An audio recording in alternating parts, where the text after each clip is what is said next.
Hi friend, কেমন আছো তোমরা? আশা করি ভালো আছো। আমিও খুব ভালো আছি। আজকে আমি তোমাদের সাথে শেয়ার করব নিরামিষ বেগুনে সুস্বাদু একটি রেসিপি। এই রেসিপিটা তৈরি করা খুবই সহজ। সামান্য কিছু ঘরোয়া উপকরণে আমি এটা তৈরি করেছি। তো বেশি কথা না বাড়িয়ে চলো তোমাদের সাথে এই রেসিপিটা শেয়ার করে নিই। এই রেসিপি তৈরির জন্য একটি পাত্রে নিয়েছি বেশ কিছুটা জল। এখন দিয়ে দিচ্ছি লবণ। এই লবণগোলা জলের মধ্যে আমি আগে থেকে কেটে রাখা বেগুন চুবিয়ে রেখে দেব। আমি 2 মিনিট মতো এর মধ্যে রেখে দেব। এটা করলে কি হবে, যাদের অ্যালার্জির সমস্যা, অ্যালার্জি কিছুটা কমবে, আর যাদের অ্যালার্জি বেশি তারা বেগুন এড়িয়ে চলবে। এইভাবে জলের মধ্যে চুবিয়ে রাখলে তেলও কম টানবে, আবার কালোও হয়ে যাবে না। চলে এসেছি চুলাতে। চুলা একটা কড়াই বসিয়ে তাতে দিয়েছি বেশ কিছুটা সরষের তেল। চুলার জালটা হাই ফ্লেমে রেখে আমি তেল ভালো করে গরম করে নিয়েছি। দিয়ে দিলাম স্বাদ মতো লবণ, আর একটা বড় সাইজের আলু আমি একটু বড় বড় করে কেটে নিয়েছি। এর মধ্যে আমি হলুদ দেব না, লবণ ছাড়াই এই আলু লাল লাল করে ভেজে নেব। হলুদ দিলে কি হবে, এই আলু কিন্তু কড়াইতে লেগে যাবে। আলু আমি লাল লাল করে ভেজে নিয়েছি। আলু ভাজতে ভাজতে আলু গলেও গেছে। এখন আমি এই আলুগুলো তুলে নেব। ওই আলু ভাজা তেলের মধ্যেই আমি দিয়ে দেব আগে থেকে লবণ জলে চুবিয়ে রাখা বেগুন। এরপর আমি দিয়ে দেব স্বাদ মতো লবণ, আর দিয়ে দেব হলুদ গুঁড়ো। চুলার জালটা হাই ফ্লেমে রেখে আমি এই বেগুন লাল লাল করে ভেজে নেব। মিডিয়াম বা লো ফ্লেমে রেখে ভাজতে গেলে বেগুন নরম হয়ে যাবে, কিন্তু কালার আসবে না। হাই ফ্লেমে রেখে ভাজলে বেগুনের একটা কালার আসবে। বেগুন আমি ভেজে নিয়েছি, দেখো বেগুনের সুন্দর একটা কালার এসছে। এখন আমি তুলে নেব।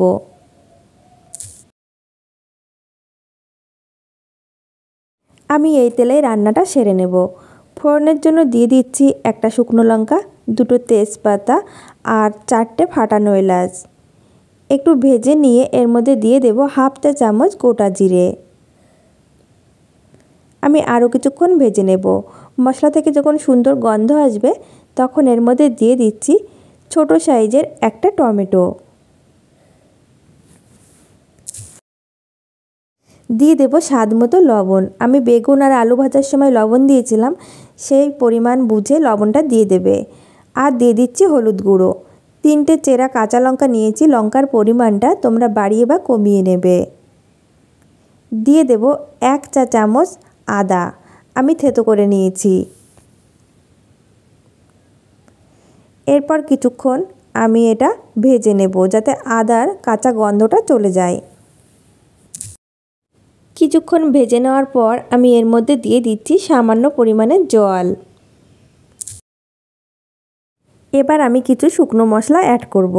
দিয়ে দিচ্ছি হাফ চা চামচ জিরে গুঁড়ো, হাফ চা চামচ ধনে গুঁড়ো, আর হাফ চা চামচ গরম মশলা গুঁড়ো। আমি কালারের জন্য নিয়েছি কাশ্মীরি রেড চিলি পাউডার। এটা দেখতে ভালো লাগবে, স্বাদের পরিবর্তন হবে না। তোমরা চাইলে দিতে পারো, আবার না চাইলে নাও দিতে পারো। ভালো করে মিশিয়ে নেব। আর আমি আরও কিছুটা জল দিয়ে দিচ্ছি যাতে এই মশলাটা পুড়ে না যায়। এরপর আমি আরও কিছুক্ষণ খুব ভালো করে কষিয়ে নেব। মশলা আমি বেশ কিছুক্ষণ কষিয়ে নিয়েছি, তোমরা দেখে বুঝতে পারছো মশলা থেকে তেল ছেড়ে এসছে। এখন আমি দিয়ে দিচ্ছি আগে থেকে ভেজে রাখা আলু। ভালো করে মশলার সাথে মিশিয়ে দেব। আর আমি এটা ঢাকা দিয়ে আরও কিছুক্ষণ কষিয়ে নেব। যত বেশি কষিয়ে রান্না করবে ততই কিন্তু এর টেস্টটা ভালো হবে।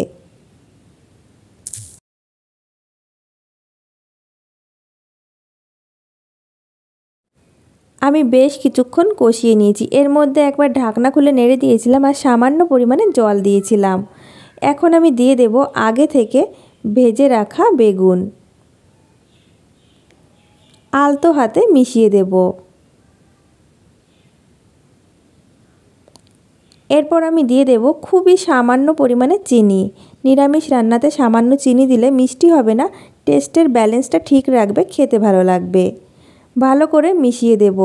আর আমি এটা ঢাকা দিয়ে রেখে দেব 3 মিনিট, একদম লো ফ্লেমে। দেখো আলুটাও খুব সুন্দরভাবে সিদ্ধ হয়ে গেছে।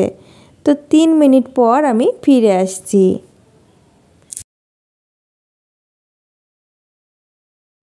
3 মিনিট পর আমি ঢাকনা খুলে নিচ্ছি, নেড়ে দেব। তৈরি হয়ে গেছে বেগুনের নিরামিষ সুস্বাদু এই রেসিপি। এখন চুলার জালটা আমি বন্ধ করে দেব। তো বন্ধুরা, তোমাদের কাছে এই রেসিপিটা কেমন লেগেছে? নিরামিষ দিনে এই রেসিপিটা তৈরি করলে এর সাথে কিন্তু অন্য কোনো রেসিপি করার কোনো দরকার নেই। এক রেসিপিতেই ভাত, রুটি যে কোনো কিছুর সাথে খেতে পারবে।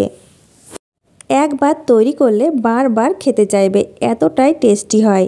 আর বন্ধুরা, আমি বলছি তোমরা একবার এই রেসিপিটা ট্রাই করে দেখতে পারো। আশা করি তোমাদের সবারই খুব ভালো লাগবে।